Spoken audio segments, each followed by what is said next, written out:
Hello students, good morning to all of you. Welcome to the YouTube channel of the Fusion Classes. तो चलिए, बहुत बेसब्री, बहुत इंतजार के बाद है ना, हम लोग आए हैं माइनर केमिस्ट्री के कोर्स को लेके। बहुत सारा इस कोर्स के लिए डिमांड था, बहुत सारे मैसेजेस आए थे, है ना। तो चलिए, जो आप लोग का पहला टॉपिक है वो है एटॉमिक स्ट्रक्चर। ठीक है, एटॉमिक स्ट्रक्चर में जो हम लोग आज कवर करेंगे, और ये चीज ध्यान देना चूंकि ये माइनर का क्लास है, माइनर का लेक्चर्स है, तो एकदम फुली डिटेल में नहीं जाना है, क्योंकि आप लोग को माइनर में अच्छे से पास कर लेना है, बस दैट्स ऑल। ऐसा नहीं कि माइनर में टॉप करना है। ऑनर्स वाले एकदम बहुत अच्छे से फोकस करेंगे और कोशिश करेंगे ऑनर्स सब्जेक्ट में ज्यादा फोकस करने का, क्योंकि वहीं आपका आगे जाके कैरियर डिसाइडिंग बनेगा। ठीक है, ना कि माइनर को आपको साथ में लेके चलना है। बाई चांस बहुत जगह में होता है ना, जैसे बीएड वगैरह कर लिए, अब किसी का केमिस्ट्री, भाई साइंस में केमिस्ट्री और मान लीजिए बायो का पेपर देना है। बायो तो आपका मेन सब्जेक्ट है, बट केमिस्ट्री आप माइनर में पढ़े थे, तो उस जगह पे ये हेल्प कर देगा आपको। इस तरह से इसको लेके चलना है, पर पूरा फोकस अपने ऑनर्स पेपर पे देना है। ठीक है, तो चलिए, आज का जो लेक्चर होगा वो हमारा होगा bourse theory and it's limitation, पहला टॉपिक रहेगा। दूसरा रहेगा de Broglie hypothesis and it's derivation, और तीसरा रहेगा हाइजेनबर्ग अनसर्टेनिटी प्रिंसिपल। ये तीनों पॉइंट बेसिकली हम लोग क्लास 11 में बहुत अच्छे से पढ़े, तो बहुत ज्यादा दिक्कत नहीं होने वाला, जस्ट हम लोग एक ब्रशअप टाइप का कर लेंगे। ठीक है, तो चलिए, सबसे पहले आते हैं Bohr's postulates of Bohr's model of an atom. क्या क्या पोस्टुलेट है थोड़ा समझते हैं।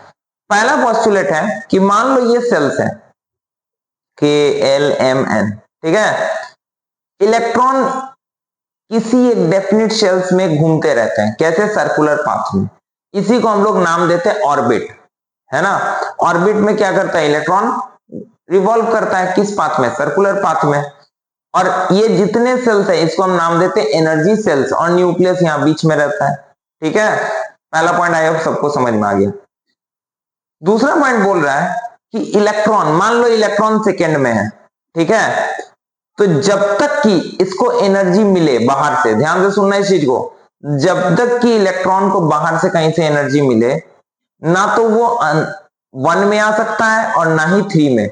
मतलब जब तक किसी इलेक्ट्रॉन को कहीं से एनर्जी प्रोवाइड किया जाए या उसमें से एनर्जी निकले, वो अपना शेल नहीं चेंज कर सकता है, वो उसी सेल में घूमते रहेगा, जिसको हम लोग बोलते हैं ग्राउंड स्टेट। क्या बोलते हैं? Ground state. ठीक है, चलो, the electron in an atom move from a lower energy level to a higher energy level by gaining the required energy, and an electron moves from a higher energy level to lower energy level by losing energy. मान लो किसी electron को lower energy level से higher energy level जाना है, तो वो क्या करेगा? h nu amount of heat या light energy, h nu amount of light energy लेके एब्जॉर्ब करके वो नेक्स्ट एनर्जी सेल में मूव कर जाएगा। सिमिलरली अगर कोई बाहर के सेल में है, जैसे ये बाहर वाला सेल है, वहां से अंदर वाले सेल में आएगा, तो वो क्या करेगा? लूज करेगा कितना? h nu amount of energy. आई बात समझ में? क्लियर है सबको? नेक्स्ट पॉइंट में आते हैं। The energy of an electron in the orbit does not change with time, which means that the energy of the electron in a particular energy cell remains constant. ठीक है, therefore these orbit are called stationary state or ground state. मतलब अगर कोई electron किसी एक particular energy state पे है, किसी भी एक पर्टिकुलर एनर्जी सेल पे है, तो वो अपना शेल चेंज नहीं करेगा विथ टाइम। ठीक है, वो उसी में घूमते रहेगा। आई बात समझ में? और इसी को बोलते हैं हम लोग ग्राउंड स्टेट या stationary state. Next point, when an electron gains energy it transfer to the next higher energy level. जब वो एनर्जी गेन करता है, वो नेक्स्ट हायर एनर्जी लेवल में मूव कर जाता है, जैसा कि मैंने इसमें दिखाया भी था, है ना।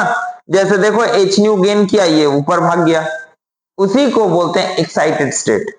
जैसे ध्यान देना इधर पे, जैसे मैं यहाँ पे ऐसे दिखा सकता हूँ इसको, जैसे मान लो ये एनर्जी है, अभी ये ग्राउंड स्टेट में है, अभी कहाँ है? ग्राउंड स्टेट में। इसको बोलेंगे ग्राउंड स्टेट। ठीक है, इसको क्या बोलेंगे? Ground state. अब जैसे ही क्या हुआ, इसको मिला एनर्जी कितना, एच न्यू, ये तुरंत फुदक के कहां भाग जाएगा, ऊपर वाले सेल में, यहां पे, इसको बोलेंगे एक्साइटेड स्टेट। ठीक है, आई होप सबको समझ में आ गया। Next, only those orbits are permitted in which the angular momentum of the electron is a whole number multiple of h upon 2 pi। समझना, बहुत सारे सेल्स होंगे, सारा सेल्स परमिटेड नहीं होंगे, सारे सेल परमिशेबल नहीं होंगे, सारे सेल में इलेक्ट्रॉन नहीं घूम सकते। इलेक्ट्रॉन सिर्फ और सिर्फ उसी सेल में घूमेंगे जिसका एंगुलर मोमेंटम का फॉर्मूला क्या होता है, mvr, है ना, जिसका एंगुलर मोमेंटम इंटीग्रल मल्टीपल होगा। इंटीग्रल मतलब क्या होता है, किसी एक पर्टिकुलर का मल्टीपल्स, जैसे 2 का मल्टीपल्स 4, 6, 8, 10, 12, 14, 16, 18, इस तरह से। तो उसी तरह वही सेल्स परमिशेबल होंगे जिसका एंगुलर मोमेंटम इंटीग्रल मल्टीपल होगा किसका, h अपॉन 2 पाई के। तो ये फॉर्मूला बहुत इंपॉर्टेंट है, ध्यान रखना, mvr equal to nh upon 2 pi. आई बात समझ में। ये थे बोर्स के पोस्टुलेट्स, टोटल 5 पोस्टुलेट। ठीक है, नेक्स्ट आते हैं। अब बोर्स के अकॉर्डिंग ये कुछ फॉर्मूला है, बेसिकली अगर न्यूमेरिकल पूछता है तो डायरेक्ट फॉर्मूला बेस पूछेगा, जैसे ये वाला रेडियस के लिए इसको यूज करेंगे, है ना। उसके बाद ये इसको यूज कर सकते हैं अगर एंगस्ट्रॉम में होगा। वेलोसिटी के लिए बेसिकली हम लोग किसको यूज कर सकते हैं, वेलोसिटी के लिए इसको यूज कर सकते हैं, है ना। उसके बाद एनर्जी के लिए minus Z square upon N square into 313.6 kilo calorie, या 13.6 into Z square upon N square use कर सकते हैं। वेवलेंथ के लिए lambda equal to H upon MC use कर सकते हैं। ये different formula base, simple formula, basically मैं टिक आउट कर देता हूं कौन कौन फॉर्मूला पे क्वेश्चन आ सकता है। ये फॉर्मूला जरूर याद करना, डायरेक्ट क्वेश्चन पूछेगा। जैसे एक फॉर्मूला ये हुआ, उसके बाद एक फॉर्मूला ये हो गया, भाई इग्नोर नहीं करना, डायरेक्ट क्वेश्चन पूछ लेगा। एक फॉर्मूला ये हो गया, ठीक है, एक फॉर्मूला ये हो गया, एक फॉर्मूला इससे भी पूछता है, पर ध्यान रखना ये कभी कभी डायरेक्टली किलो कैलोरी में पुट कर देना है तो आंसर आ जाता है, बन जाएगा। और तो बाकी सब फॉर्मूला एक इस बेसिस पे पूछता है, वेलोसिटी इक्वल्स टू, यहां पे मैं लिख दे रहा हूं 2.18 into 10⁶ into z upon n, इस पे भी पूछता है। ठीक है, ये फॉर्मूला जरूर करना, इसमें इसके ऊपर डायरेक्ट क्वेश्चन पूछ देता है। ठीक है, ये कुछ फॉर्मूलाज है रेडियस, वेलोसिटी और एनर्जी का, इस पे डायरेक्ट क्वेश्चन पूछ लेता है भाई, तो इसको इग्नोर नहीं करना। ठीक है, इस फॉर्मूला के बेस पे एकदम डायरेक्ट क्वेश्चन पूछता है, कोई बहुत ज्यादा घुमाता नहीं है। चलो तो नेक्स्ट मूव करें। तो लिमिटेशन सबसे पहला है, Bohr's model could not explain the line spectrum of atoms containing more than 1 electron. एक इलेक्ट्रॉन से ज्यादा का स्पेक्ट्रम बोर कभी भी एक्सप्लेन नहीं कर पाया। वो जो भी काम किया हाइड्रोजन या हाइड्रोजन लाइक स्पीसीज, क्यों, क्योंकि उन सब में एक ही इलेक्ट्रॉन होता है। अरे भाई हाइड्रोजन में एक ही इलेक्ट्रॉन, या हाइड्रोजन लाइक में भी तो एक ही इलेक्ट्रॉन होंगे ना, प्रोटॉन अलग अलग हो सकते हैं पर इलेक्ट्रॉन एक ही होगा। दूसरा, Bohr theory failed to explain the splitting of spectral line in magnetic field. Bohr Zeeman effect को एक्सप्लेन नहीं कर पाया। Next, Bohr's theory also could not explain the effect of electric field on the spectra of atoms, है ना। या फिर बोल सकते हैं बोर स्पेक्ट्रा स्टार्क इफेक्ट को भी एक्सप्लेन नहीं कर सका। Next point, Bohr's theory could not explain the de Broglie and Heisenberg uncertainty principle because he considered electron as particle। Bohr's theory de Broglie और हाइजेनबर्ग को एक्सप्लेन नहीं कर पाया, क्यों, क्योंकि वो इलेक्ट्रॉन को एज ए पार्टिकल लेके चल रहा था, जो कि बाद में पता चला इलेक्ट्रॉन में ज्यादा डोमिनेटिंग नेचर किसका है, वेव का है ना, पार्टिकल का भी है पर कम होता है। Bohr's theory does not provide any clue to explain the shape of molecule arising due to directional bonding between atoms. मतलब बॉन्डिंग से रिलेटेड बोर्स थ्योरी के थ्रू कोई भी हमको इंफॉर्मेशन नहीं मिल पाया कि क्यों बॉन्ड बनाता है, कैसे बॉन्ड बनाता है, ये कुछ भी मिल नहीं पाया। ये हो गया लिमिटेशन, समझ में आई बात। नेक्स्ट मूव करते हैं। नेक्स्ट है modern concept of structure of atom. Modern concept of structure of atom में बेसिकली दो आता है, क्या क्या, एक डी ब्रॉगली हाइपोथेसिस और दूसरा होता है हाइजेनबर्ग अनसर्टेनिटी प्रिंसिपल। दो होता है क्या क्या, एक डी ब्रॉगली हाइपोथेसिस और दूसरा हाइजेनबर्ग अनसर्टेनिटी प्रिंसिपल। ठीक है, तो पहले आते हैं डी ब्रॉगली हाइपोथेसिस में। डी ब्रॉगली हाइपोथेसिस क्या बोलता है कि जितने भी दुनिया में मैटर्स है, मैटर्स मतलब चेयर टेबल जो भी मूवेबल हो सकता है, उन सबके पास डुअल नेचर होता है। सर ये डुअल नेचर क्या होता है सर? डुअल नेचर में मतलब मेरे भाई एक पार्टिकल और दूसरा वेव नेचर। ठीक है, De Broglie suggests that just like all the microscopic matters such as atom, molecule, electron, proton have dual nature, that is wave and particle. Thus, in short, De Broglie concluded that all matters possesses dual characteristics. जो मैंने बताया कि जितने भी matters है सब dual characteristic को poses करते हैं, मतलब लेके चलते हैं। According to De Broglie, the wavelength is inversely proportional to the momentum of matter. Wavelength inversely proportional to momentum, और मोमेंटम इक्वल टू क्या होता है, मास इनटू वेलोसिटी। तो प्रोपोर्शनलिटी हटाएं तो h अपॉन mv। आई बात समझ में? तो lambda equal to h upon mv। Clear? ये बेसिकली डी ब्रॉगली इक्वेशन है, बहुत इंपॉर्टेंट, इसमें न्यूमेरिकल आता ही आता है। डी ब्रॉगली साथ में न्यूमेरिकल। ठीक है, चलो नेक्स्ट आते हैं। नेक्स्ट है derivation of de Broglie relation. कैसे डेरिवेशन करेंगे? बहुत सिंपल है। हम लोग को पता है according to Planck's quantum theory E equal to H nu, और आइंस्टीन के according E equal to M C square. ठीक है भाई, दोनों तो पार्टिकल का ही है एनर्जी, तो ये दोनों भी इक्वल हो गए, h nu equal to M C square, और nu equal to c upon lambda हमको पता है, तो न्यू की जगह सी अपॉन लैम्डा कर देंगे, तो h c by lambda equal to M C square, तो lambda equal to H upon m c. अब तुमको लगेगा भाई ये तो एम सी आया, वहां तो एम बी है। भाई थोड़ा सा इसमें हम लोग क्या करेंगे, कंसीडर करेंगे कि यहाँ पे जो c है ये वेलोसिटी ऑफ लाइट है, बट हम लोग जो मैटर लेंगे उसमें क्या रहेगा, वेलोसिटी रहेगा। भाई लाइट का वेलोसिटी मैटर तो अचीव नहीं कर सकता है ना भाई। ये किसके लिए, फोटॉन्स के लिए। किसके लिए है, फोटॉन्स के लिए। आई बात समझ में? The equation is valid for photon. De Broglie says that on substituting the mass of particle m and its velocity v in place of velocity of light c, equation क्या होगा, lambda equal to H upon M V. Clear है, सबको समझ में आया? चलो आगे बढ़ते हैं, और क्या क्या कौन कौन है यहाँ सारा कुछ एक्सप्लेन कर दिए। चलो नेक्स्ट आते हैं। अच्छा h का वैल्यू कितना होता है, h का वैल्यू यहाँ पे नहीं दिया हुआ है तो मैं यहाँ लिख दे रहा हूँ, h equal to 6.626 into 10 to the power minus 34 joule second. ठीक है, चल भाई लिख लेना, नोट डाउन कर लेना भाई, और नोट्स बना लेना भाई, नोट्स बना लेना, बिना नोट्स का नहीं पढ़ना, नोट्स जरूर कर लेना। चाहे वीडियो 2 बार 3 बार भी देखना पड़े कोई दिक्कत नहीं, पर नोट्स जरूर कर लेना, रोक रोक के पॉज करके स्क्रीनशॉट लेके कैसे भी करके, पर नोट्स जरूर कर लेना। ठीक है, चलो अब derivation of bourse postulate from D Broglie equation. अब बोर्स पोस्टुलेट को एक्सप्लेन करना है किसके थ्रू, डी ब्रॉगली के थ्रू।